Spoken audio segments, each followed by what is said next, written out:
Hey cats, Eddbud here with a shoe review for you. Today I've got the On CLOUDECLIPSE in hand and on foot. This features On's CLOUDPHASE setup in the midsole, as people have seen on the Cloud Surfer recently. Intriguing tech to test out, so let's get to it.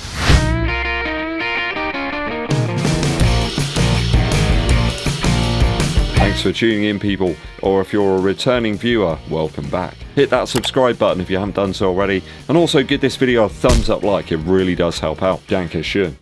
This one has been sent over to me for review by On, but they're not paying me to make this video, nor will they get to vet my views before my valued viewers. This one fits into an interesting area in terms of the On running shoe lineup right now. It's vastly more stacked than the Cloudflow 4 that I checked out a fey weeks back. Probably a little bit more on par with the Cloud Monster, though I think there's a little extra few millimeters there in the heel at least. I've got approximately 45 millimeters of heel stack back there, and around about 39 millimeters in the forefoot, making for a 6mm drop, and that does tie up with what we see on the On website. I've got a UK 11 here, or a US 11.5. It's coming in at about 319 grams, which is about 11.3 ounces. On reckon that the sample size for this one's about 285 grams, so you can see the increase there as you get up towards the larger sizes. That's quite a reasonable weight really for the amount of cushion that On suggests we have here in the CLOUDECLIPSE. The Helion midsole material here that we've got here in the CLOUDECLIPSE comes in at about a short A35. If I tell you that the average across all the shoes that I've tested out is about 28, then that gives you a fair idea of the softness level here. In the UK, this one's priced at £170, which is, you know, up there in terms of max cushion. Very standard type of width here in terms of surface area. There's about 11.9 centimeters in the forefoot, and in the widest point of the heel we got about 9.8. We'll start as always with the upper first. Interesting setup here, a mixture of lace loops and a very wide initial area where the eyelets are spaced. There are some more traditional eyelets towards the end of the chain. The tongue is vastly more padded than some of the other On shoes that I've tried out recently, and it's that little bit longer as well, so no major issues there. Those are all good points really, but it does pain me to say I had some really bad heel slip in this shoe. Due to the rigidity of the midsole here in the CLOUDECLIPSE, you need a good lockdown on top of that midsole base. I just couldn't really seem to get it that consistent. I tried standard lacing, I tried a runner's knot, I tried some different socks, but I still had some heel slip. I think it's down to some of the materials in the upper starting to flex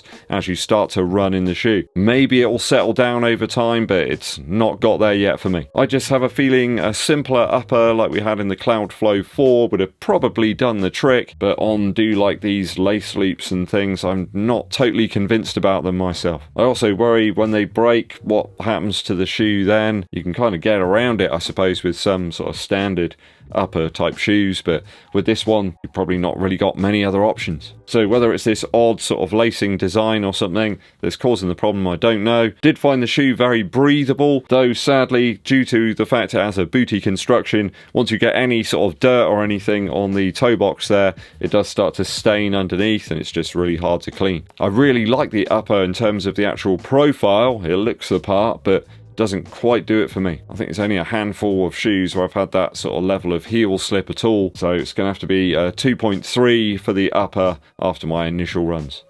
Midsole now. Really interesting tech here. I was keen to see if this was a bit of a gimmick. When I initially put the shoe on, it did feel quite rigid, did feel a little bit clunky, but once you start running in it and the actual foam starts to sort of free up a little bit and break in, it did feel nice and smooth. Just began to soften up after those initial miles, and you should expect that if you pick up a pair. Now, I do like the underfoot smoothness of this shoe. It does feel a little bit smoother than some of the other On shoes I've tried. Seems like the impact's distributed a little bit better than with those sort of segments where you've just literally got sort of holes here. It really does work. Will you get stuff in there? Yes, you will. I've been running around in this one in some really sludgy conditions. I got quite a lot of debris. Took quite a bit of time to actually clean this shoe.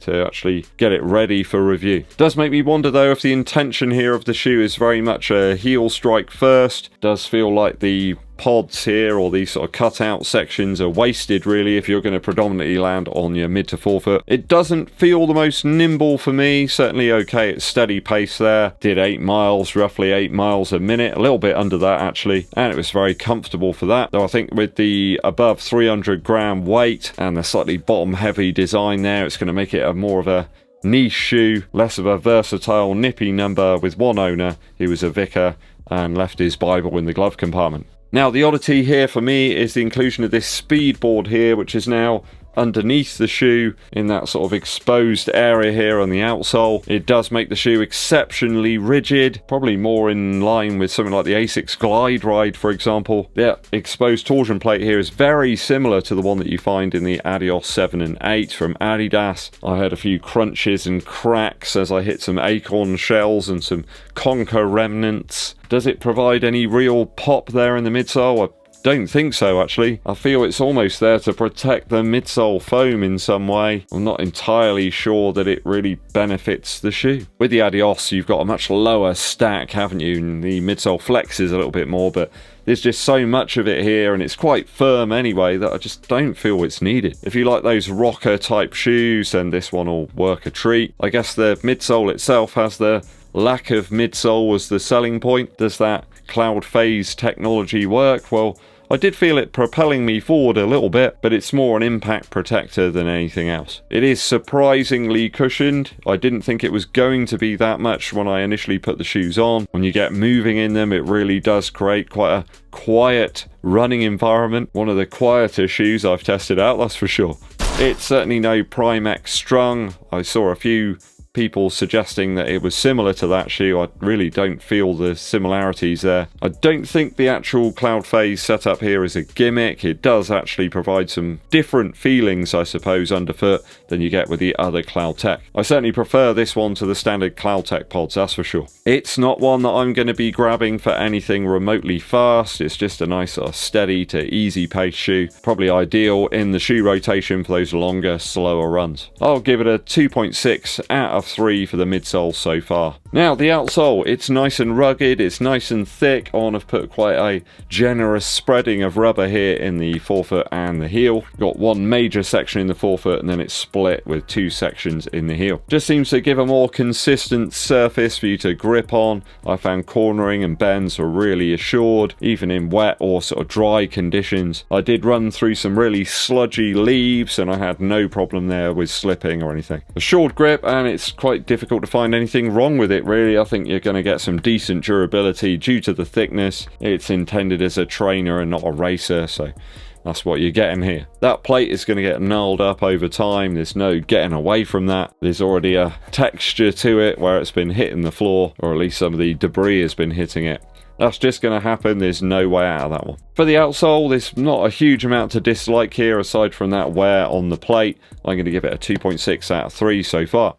We gotta talk value. This one is up there in terms of price. 170 Earth credits here in the UK. It gets you a Nimbus 25, a Kayano 30. It's not far off the Asics Superblast, to be honest, though I feel this is probably closer to the Nimbus 25 or perhaps the SC Trainer from New Balance. There's cushion here, but it does take some time to come to the fore. You do need to get a few break-in miles first. At 170, that might be just too costly for you. You might want something you can take out the box and use straight away for that max cushion. There's a few other shoes out there, you can just take them straight out of the box and use them for intended purpose. Quality though is right up there, I have to say, with all of the On shoes that I've tested. There's good finish here, no factory flaws that I've spotted, but I do wonder about those lace loops here and how long they will hold out. We've seen a few people breaking those on Adidas shoes. Will that be different here? It's sort of a game of Jeopardy, I suppose. You know, they've gone for a new upper fit here. It doesn't quite work for me, I have to say.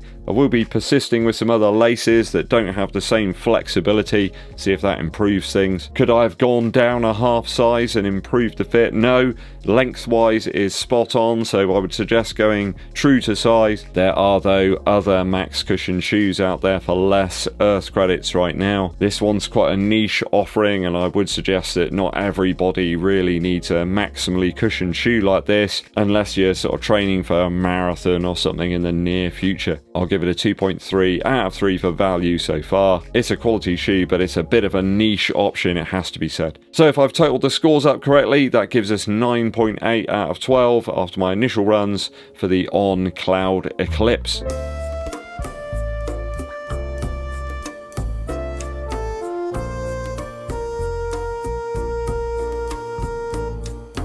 About 82% or something. It's not a bad score, it has to be said. Have you picked up the On Cloud Eclipse? Let me know your thoughts and opinions on the shoe down in the comments. Musical interlude for you today comes from Creedence Clearwater Revival, live at the Albert Hall 1970. Now, this has got everything I love about rock and roll. It's direct, it's dynamic, there's no messing about here. Vocal delivery is just amazing. It sounds like John Fogerty's probably gargled with a whole packet of gravel. Guitars are nice and grungy sounding, but still defined, and all the component parts of each track work really well together. Just 4 guys making a wonderful sound. Now, I know there is something very key about the sound of this album, which perhaps explains why it's so good. I know John Fogerty did discuss that he bought his own sound system over to the UK to do these shows. I think it was quite a powerful sound system where they had more headroom available there, so they weren't pushing everything to the limits. And that really does come across here. The sound is powerful yet defined. As a man who's just bought a Gibson Les Paul, bizarrely the first one that I've ever had, I'm really looking forward to playing some Creedence tunes on it later on. So go and check it out live from the Albert Hall 1970 Creedence Clearwater Revival. Thanks for tuning in, people. Hope you enjoyed today's show. Hit that subscribe button and give this video a thumbs up like. My name's Eddbud, and I'll be seeing you